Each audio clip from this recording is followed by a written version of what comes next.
Hi Saint, welcome back to my channel. This is a very impromptu video. I was looking at my channel and I was considering what I want my content to be. I'm still very new on the platform. I'm still navigating the whole thing, but I've come to realize that I want my channel to be everything that makes me who I am and that makes me happy, just authentically myself. And part of that is who I am, my story. So I figured I would do like some questions and answers and let you guys get to know me more. I'm in my bucket hat. I got my Las Vegas shirt on. I was crying 5 minutes ago because I was having another existential crisis. This is who I am. Oh my god. You guys are gonna see a bit of all that. So I got my questions on my phone and I'm gonna go roll through them and pick the most interesting ones or the ones that I feel like reveal the most about who I am and answer them. First question is, who is your hero? That's a very good question. I have two heroes. The number one hero, of course, is my mom. I love her dearly. She inspires me every day, and sometimes when I'm at my lowest, I think, I can't wait to be able to give my mom the world, which I feel like every kid wants to be able to give their parents the world because we see firsthand everything they did for us, their struggles, their life. My mom is the strongest person I know. She's beautiful, she's amazing. She has helped create me into a very grounded and free person, so I'm just very lucky to have her in my life. My number one hero is my mom. My second hero is Rihanna. I have her throughout my entire room. I just love her so much. I love what she stands for. I love her fashion sense. I love who she is as a person.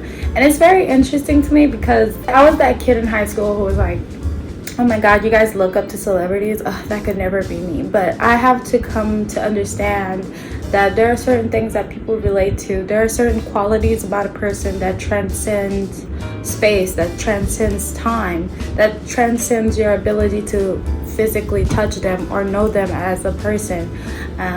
Some people have Michael Jackson as their idol, and this man isn't even alive anymore. But the way that he's able to connect with you is just feels very personal to you and your story. And Rihanna is just, she embodies all of that for me. So my second hero is definitely Rihanna. The second question is, if you could live anywhere, where would it be? I don't know if I'm giving the vibes, but if I could live anywhere, it would have to be New York through and through. I'm the type of girl who wants to go outside and feel like there's endless possibilities. I don't want to be tied down by anything, responsibilities. I've gotten to the point in my life where I just crave adventure. I just want to be free. I've always lived a sheltered lifestyle, and I have my antisocial moments where I just want to stay inside and not talk to anyone. The other part of me just wants to go outside and be able to just, even if it's a walk, like I just feel like New York City cultivates an environment of excitement and having no clue what might happen the minute you step outside of your door. And that's where I want to be. Like they say, if you can make it in New York, you can make it anywhere. It's all based on perspective, but if I could live anywhere in the United States, it would have to be New York. And I will one day. What is your biggest fear? Okay, I feel like this is a very deep question. There's multiple things that give me a lot of anxiety and a lot of pain, just the thought of it. But I would say right now, in this stage of my life, in my early 20s, I'm 22 years old. I'm trying to navigate just life in general as a young adult. I'm being held down by certain responsibilities that I never was held down by before. And one of my biggest fears as of right now is not being who I want to be. So I said this again in my very first video, I have a lot of really big goals that I've set for myself, but each day I feel this sense of I'm not doing enough. I'm so hard on myself with certain things, but at the same time, I don't want to do certain things. I don't want to continue certain things in my life at this time, but that's just the route that everyone is taking and that I'm expected to take. And so it gives me a lot of anxiety because I'm not happy doing that. So I won't reveal too much, but that's something that's really been weighing down on me.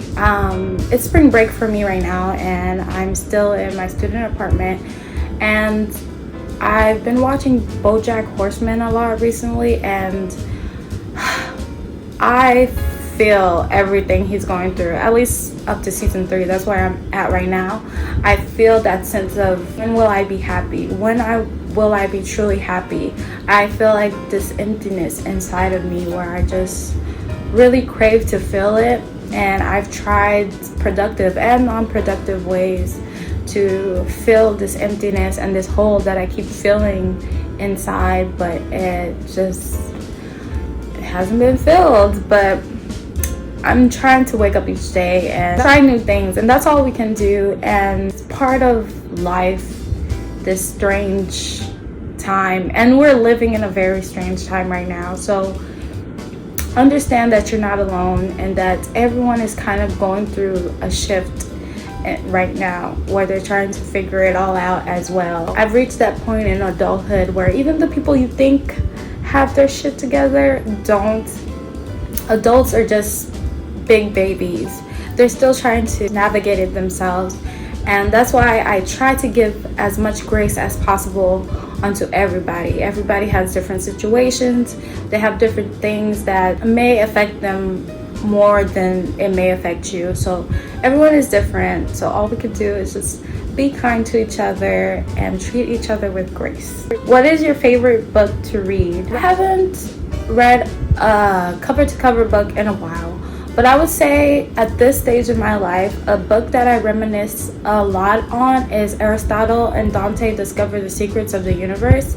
It's a young adult book that I read in like the beginning of my high school. I was in a book club, like I was a whole nerd. But I read that and it just really stuck to me. It's a very simple book. The conflicts in it isn't that much, but I feel like it questions a lot of the stuff that we don't normally think about. Like when we're in high school, middle school, when we're in our young adult phases, we don't really get the sense of existential crisis, or what is the meaning of the universe, what is our purpose. We are kind of given that time to just navigate and go through it, and that book kind of addresses it. It addresses that as we grow, as we get older, we try to figure out who we are and our placement and purpose in the universe, and we start to really look at the people we connect with and our emotions and our relationships. We really start to really hone in on certain aspects of ourselves and what we are versus what we aren't. And I think it's a really great book. It's a very easy read. The feeling that I felt after reading that book was just so profound. It really made me take a sit back and be like, wow, for a long while. And then I've read, obviously, multiple books since then, but that's a book right now in the current stage that I am in my life that I feel like is my favorite. Definitely, for sure. This question, even though it's so simple, it probably will reveal a lot about myself. It says, which would you rather do? Wash dishes, mow the lawn, clean the bathroom, or vacuum the house? Okay, so I would rather vacuum the house. I like simple tasks. I will do a simple task for a long while. I can broom, vacuum, like be in a zone. I prefer to be in something that's stagnant instead of mowing the lawn, washing dishes. And washing a bathroom is just very difficult for me as a person. I just prefer not to do them. I have to. It's just part of life. But if I could do anything, I would prefer to vacuum the whole house. Just be in my thoughts, listen to music or a podcast. Like, that's a vibe. That's a vibe for me. Like, I would genuinely enjoy and look forward to. And plus, like, hearing the like cackle of the vacuum cleaner while it's picking up dirt, kind of good. If you could only eat one meal for the rest of your life, what would it be? Oh my goodness, this is a great question. Listen, I'm Haitian American. I'm a Haitian girl through and through. I came to the United States when I was 2 years old, but then I went back. It felt like a whole sabbatical, the way that my life changed. But I went back to Haiti for 2 years during my preteen years, and those years are like very significant in everybody's life. I went back and I love rice. Like, the love I have for rice is just something that's borderline addictive and harmful. Like, I have to physically stop myself from making rice, getting more rice, because eating it in large quantities make me very tired, very lazy. Like, there's a lot of health risks. Like, I get very bloated when I eat rice, but I have to have it. I can't eat large quantities of meat. I don't see how people could sit there and eat a bunch of wings, but I could sit there and eat like a whole bowl of just plain rice. And like with every order that I do, I expect rice to be served with it. Like, I could be eating a salad, I'll be like, this would be better with some rice. Rice and broccoli. Growing up, I never really liked broccoli. It's not a dish that we use often in Haitian recipes, but I love me some broccoli. I crave it. I love the crunch. I love the different ways you could cook it, steam it, fry it. Broccoli is subpar vegetable, and I always feel good and full and just ready to take on life. Oh, and I love coffee. Oh my God. I also love coffee. Like, instant coffee has my heart. I don't complicate it at all. Just some caffeine, occasionally some half and half milk, some organic cane sugar. That's it. I'm good. I'll die happy with that. Do you dislike surprises? Why or why not? So yes and no. I'm a Virgo. I prefer to be prepared for any and everything. Part of the reason why I have 50% loner characteristics, where I just really am very antisocial. I prefer to know what's happening in advance. It could be the coolest, best thing, because I love being prepared. I don't like being caught off guard, and especially in a moment where I'm not feeling good mentally, it will literally traumatize me to the point where I don't trust anybody and I stay to myself from then on.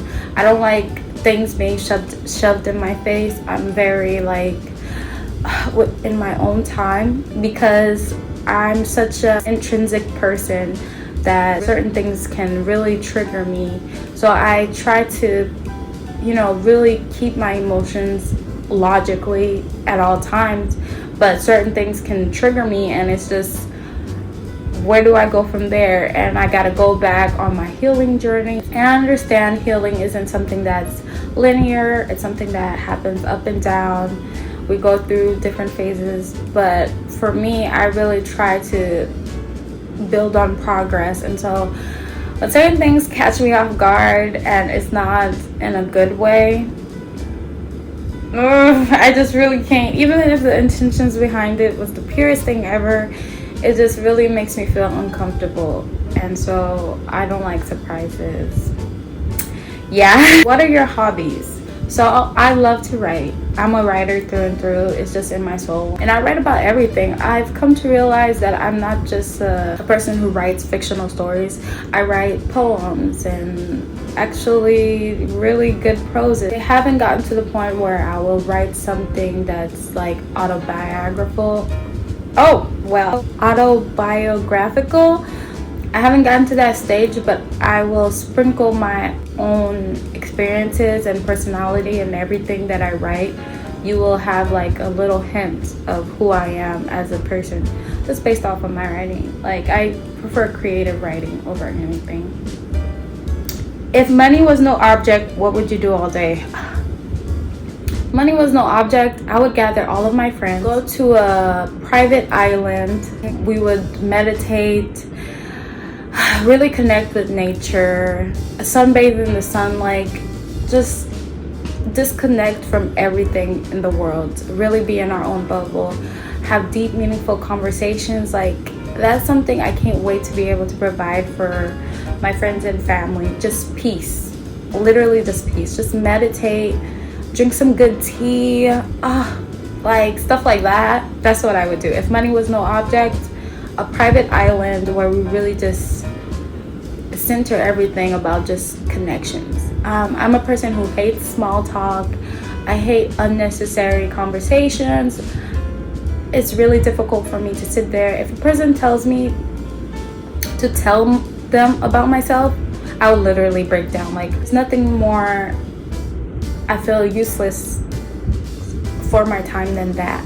But the thought of going somewhere that's disconnected from everything, where you're forced to conversate in a way that's just so pure and so genuine and surrounded by nature and just love and light and happiness, like that's something I crave. I don't crave mundane things like just, oh, how was your day? Oh, I had this and that for breakfast.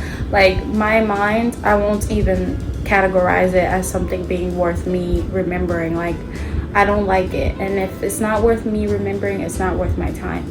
But sitting there and learning about what made my friend feel this way, learning about their dreams, their thoughts about being human beings, about being alive, what they think about aliens, what they think about the deep oceans and conspiracy theories, and just little cool, intricate stuff like that. That's what gets me excited, for sure, for sure. List 2 pet peeves. Oh my god. So it kind of deals with the other question, because one of my pet peeves is small talk. I really don't like, and I've noticed that a lot with strangers, and particularly with people who aren't women of color. So like white women, they tend to give me a lot of unnecessary conversation. I've worked in retail, and I'm just, it's a transaction, and I get it. Customer service is part of the job, but feeling like you're forced to sit there and take on someone's draining, obviously it's honestly so draining conversation that's giving you no value. And if anything, they're benefiting from the fact that they can dump all of this information on you, and you just have to take it with a smile on your face. Like that's my number one pet peeve. I hate going to a kitchen and being tagged down by conversation. If I leave my room, when I leave my room, it's not necessarily an invitation to socialize. Honestly, it's just, I have to go do this, I have to go do that. And it seems like certain people find it very easy to just, I didn't even ask. It's unsolicited talk that I just did not invite into my life, and just dump it all on me. I hate that. That's my number one pet peeve. My number 2 pet peeve is bad hygiene. And as a person who deals with depression and who goes through the moments where I physically can't even get out of bed, just the thought of showering just seems like, oh my god, I'm gonna have a panic attack. As a person who goes through this, I understand that we can't all, sometimes just general upkeep of your own physical being is so much. And that's why I have to give kudos to all mothers and fathers and caregivers out there. Being able to take care of yourself alongside another person is just something that I really think is, you are an amazing person. You deserve all the good, love, happiness in the world. But if you are going to be in an environment where you will be around other people, I feel like it's common courtesy. Just, take care of yourself. Just shower. Just make sure you smell good. Just the bare minimum. And if you feel like you haven't showered properly, or maybe you didn't brush your teeth as best as you want to, keep that distance where you're not interfering in someone's space.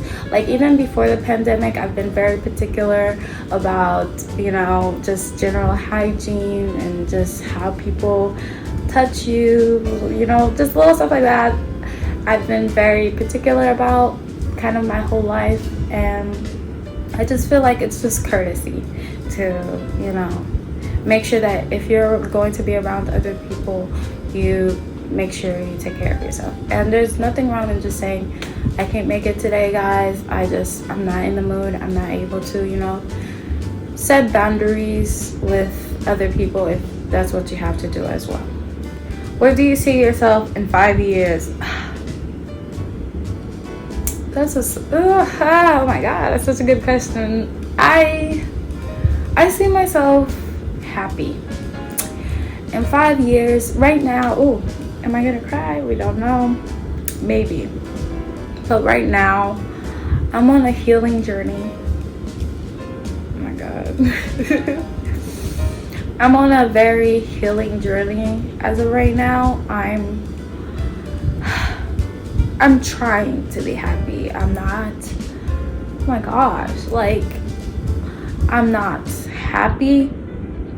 I mentioned before, I feel like there's this emptiness inside of me that I want to feel. But I don't think I've reached the point where I could say I'm stably happy. Like happy on a stable level. I have my moments where I'm very happy. I have my moments where I'm like, I can't think about anything better than being alive right now. And I have moments where I just feel crippling anxiety and just stress. And then I have my other moments where nothing's wrong, but I'm just so profoundly sad.